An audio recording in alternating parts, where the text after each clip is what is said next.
Au commencement était la bière. La bière était Dieu. La bière était nous. Oui, la bière était nous. La bière était tout et rien à la fois. La bière était donc un tout rien ou un rien tout, comme tout quoi. Et voilà, tout est dit ici, ou plutôt tout est déplacé. Le sacré se désacralise, le profane devient fondateur.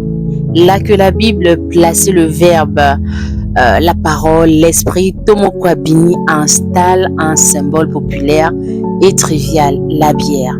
L'auteur décrit la mousse, l'alcool, le bruit, les goulots, la chaleur des bars et des corps fatigués. Mais cette inversion n'est pas une simple provocation. Elle constitue en réalité un geste poétique et politique. Donc, dans cette genèse que je dis à l'envers, la bière devient une métaphore du monde, à la fois douce et amère, claire et trouble, source de joie et de perdition.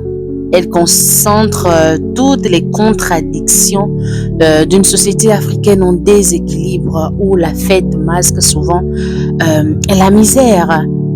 Ici, tout y passe, les bars, les ruelles, les conversations d'ivrognes, les illusions de grandeur et les petites lâchetés du peuple. Et voilà un peu aujourd'hui, je tenais à vous parler de ce livre, Maudit soit-il, de Tomokwabini. Et voilà, c'est un peu le Sami Jack, le Sonila Boutansi, le Jikaya Utamsi et bien d'autres. Donc, ces écritures de la démesure, celles qui disent le chaos sans précaution. Donc, ce prologue, voilà, agit comme une gifle, une entrée fracassante dans un univers où tout est inversé, exagéré, crié.